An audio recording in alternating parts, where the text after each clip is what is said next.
December 18th, 2025. Finally made it back home. I slept way longer than I was planning, I guess. But, that's fine. I wasn't really in a hurry or anything. And, just kind of, I wanted to be awake or be traveling that last stretch during the daylight, so that was good. It's very scenic. I just like driving through the canyons and going over the mountain past Park City and all that on the way in. And that's what I got to do. I headed straight over to Roberts and unloaded all the gear and things that I had packed up for him. And then headed to my storage unit and unloaded the rest of my stuff there that needed to be there. Then went and got a car wash because my car was basically caked in dirt almost completely. And then I came home. I'm here, which is nice. And unloaded what I could here and took a shower, much needed, and got my laundry started and got a hold of my buddy John, just figuring out what he was doing for if he was watching the Seahawks game tonight, and he invited me over. So I headed over there for the game, and it was good to see Dave, his father-in-law. I haven't seen Dave in, I don't know, maybe 20 years or more. I don't remember the last time I saw him. So it was good to see him and hang out with John's other nephews from Noelle's kids, a couple of her oldest son and second oldest son. So that was cool to hang out and watch the game with them. And it was an incredible and exciting game. The Seahawks came back from a 16-point deficit in the fourth quarter to force overtime and win by 1.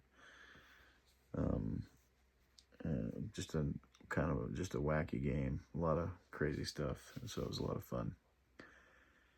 After all that, we chatted, chatted and hung out a little bit, and then I made my way back home. I haven't been home very long, and now I'm really gonna crash out in a very nice way. So that is the plan. And that was the day. A nice way to wrap up the big road trip to the East Coast, followed by a nice way to just reincorporate myself into normal social human activity. And thus was the day for Aaron. There we have it. I think tomorrow I'll begin walking again and maybe having some deep thoughts to share again in the future. And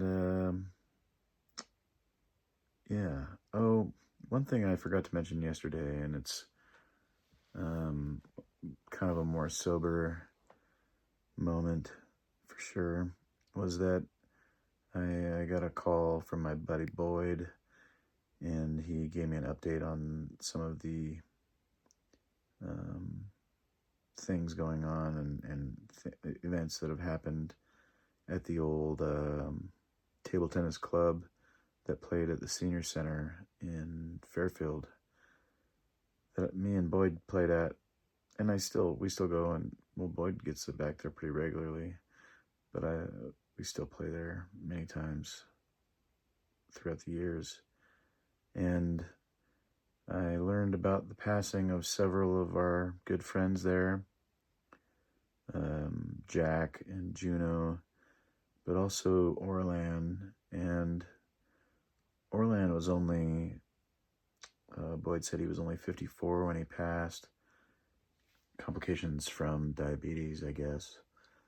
And which is very sad. I think he discovered he had diabetes must have been only a year or two before I moved away, so it must have been 2006 or maybe 2005 when he found out. And he was so motivated then, and he lost a lot of weight and was doing good. Fast forward to now, and it makes me sad to learn that he kind of gave up that fight, I guess, and diabetes does what it does. It is a killer if it is not treated. But Orlan was such a good, positive, kind-hearted man. Great energy, a lot of fun, good boisterous spirit. I mean, I'm sad Jack and Juno passed as well. Both of those guys had to be in their late 80s, I have to guess. Maybe 90s even. So, I mean, obviously I'm sad they're gone, but they lived great lives. They did well for themselves. It just makes me sad in Orlan's case because of how young he was. So I wanted to make mention of that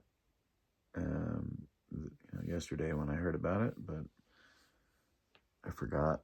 I was so tired, I guess, when I was putting the video together. So there we have it. Maybe that's my deep thought of the day, is to take care of yourself while you can in ways that you know you should. Easier said than done. Thanks for tuning in. Kind of back to the regular things. Normal life will resume. All right. Rest in peace, Orlan, Juno, and Jack. Take it easy, y'all.